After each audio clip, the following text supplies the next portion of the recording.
இன்னைக்கு பாருங்க, எத்தனையோ தலைவர்கள் இருக்கிறார்கள், நம்மை சுரண்டி தங்களை வளர்த்து கொண்டவர்கள். இந்த தேர்தல் காலத்தில் வருவார்கள், உங்களுக்காக செருப்பாய் தேய்வேன், மாடாய் உழைப்பேன். ஜெயிச்ச பிறகு செருப்பால் அடிப்பாங்க, மாடு போல நம்மை நடத்துவார்கள். தோளோடு தோள் நின்று தோழர்களாய் பழங்கியவர்கள் கூட திடீரென்று ஒரு பதவி நாற்காலி கிடைத்து விட்டால் அவர்கள் பார்க்கின்ற பார்வையே தனி. நம்மால் மனிதர்களை மந்திரிகளாக்க முடிகிறது, மந்திரிகளைத்தான் மீண்டும் மனிதர்களாக்க முடிவதில்லை. ஆனால் ஆண்டவருடைய தலைமை பண்பு எப்படி?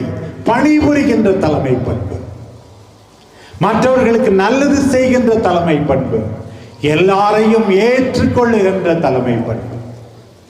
பாருங்கள், எல்லாரும் ஒன்றாய் இருப்பது எப்படி? நற்செய்தி நமக்கு சொல்லுகிறது, பவுலடியார் நமக்கு சொல்லுகிறார்.